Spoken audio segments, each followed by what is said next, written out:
Hello there, folks.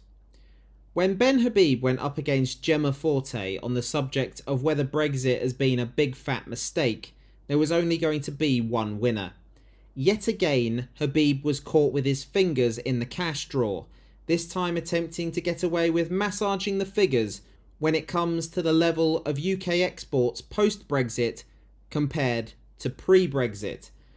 Brexit Ben claims UK exports to the European Union have increased from £300 billion in 2019 to £340 billion in 2022.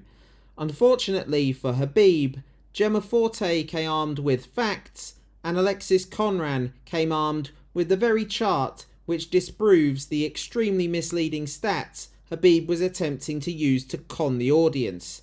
It's almost as if the producers expected this lie to come out of his mouth. And it did. It got extremely awkward in a hurry. So let's take a look. Tobias Ellwood has called for both the Conservatives and Labour to admit that Brexit just hasn't worked, it's failed, and we should try and rejoin the EU single market. Now, Ellwood, who is a Conservative, and he's the chairman of the Defence Select Committee, said this. He said, nobody dares mention Brexit on the Labour or Conservative side or look at the numbers to see whether economically it would be wiser for us to be in or outside of the single market. He went on to say, surely we should have that strength of character and the courage to look at the biggest generational decision, which is now clearly not gone in the right direction. Those were Tobias Ellwood's words. Ben, quite clearly you disagree with Tobias Ellwood, but here's the question. Yeah. If you've made a decision, which you made for all the right reasons at the time, and then you've made it, you've put it into practice and gone, do you know what, that's just not working. Should you not be able to change that decision or reassess it? Or do you have to stick rigidly because you had a vote, what is it now, it's almost 7 years ago? 7 years ago, yeah. And we're still debating it. Yeah.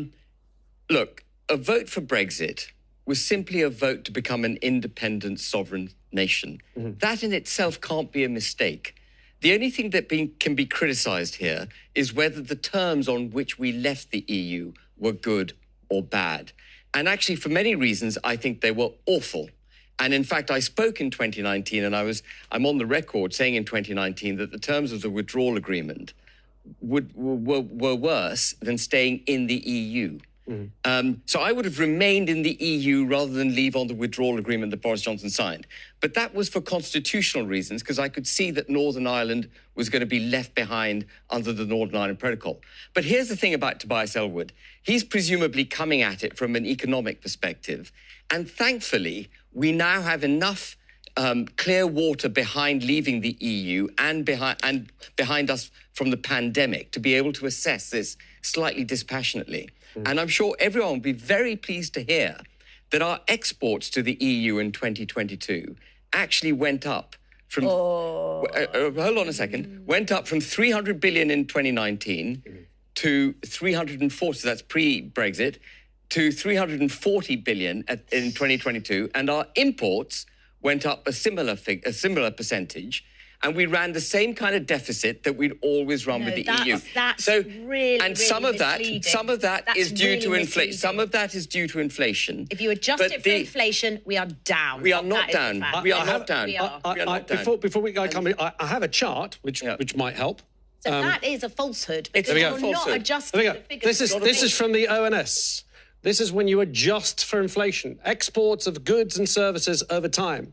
That was during the referendum. Here we're still operating under EU rules. And then when we leave in 2020, that happens, which is severely below. Well, I mean, that's pandemic. That's the lockdown. The 2020-21 effect is a collapse in trade globally because of the pandemic. False. No, it's not false. You said it on Question Time, and everybody said it's not that false. is wrong. You haven't adjusted it for inflation. It's not false. What we have, what is false. Let me just explain so people can catch up at home.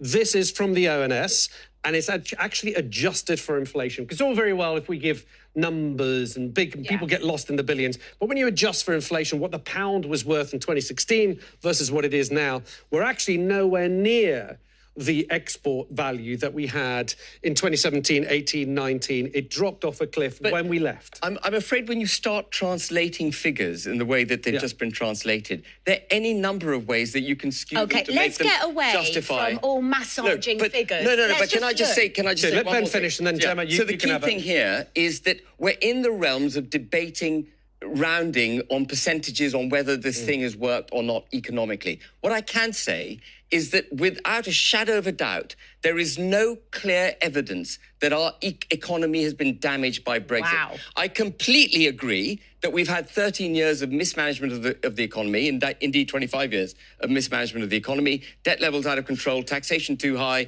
a broken labour market, broken supply chains. But this is not down to Brexit. All right. I'm sorry. Jemma, have her say. You know, we've agreed on some stuff this morning, but that is deluded. It's not deluded. And also, the question of Brexit, as you say, let's just, I want to ask you a question. Boris Johnson, Lord Frost, Daniel Hannan and Nigel Farage, which camp were they on? Did they want to leave the EU or stay?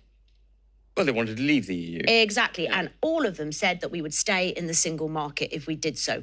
All of them. And that is what Tobias Ellwood is talking about. This idea that if we rejoin the single market, we're back in the EU is rubbish. So let's not get confused. What those four people said. And I doubt that they would have us back. Let me have my say now, okay? Yeah, sorry. So we've left the single market and absolutely we have hampered small business. And part of the reason we've got such hefty inflation at the moment is because of our divorce with the EU, because the cost of food and importing and exporting, if you talk to supermarkets, not right. Farmers, fishing has been hampered by millions.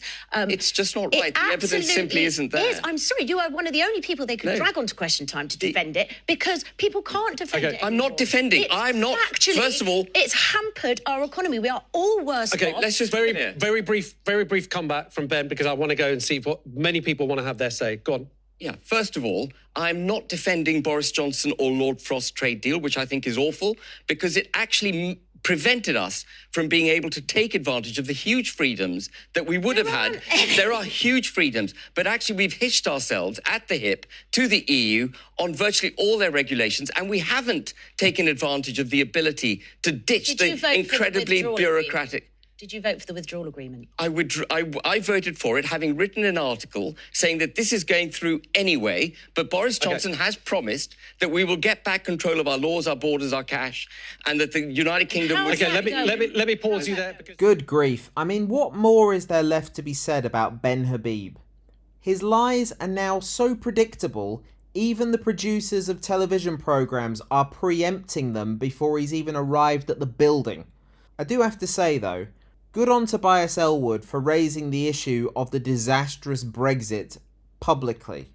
I have added a link to his Twitter page in the description of this video where he has posted the interview he had with the Eye, where he speaks about the pitfalls of Brexit. He claims many MPs privately agree with the case for a Norway-style EU relationship, but they are too scared to say so publicly. I honestly don't see what harm it would do the more reasonable Tories to just go public with that view.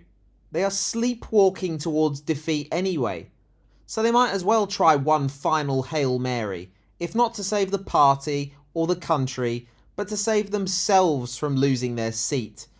Unfortunately, these dissenting voices in positions of power are too few and far between, leaving the likes of Nigel Farage and Ben Habib here to control the Brexit narrative through their blatant lies during their regular TV appearances.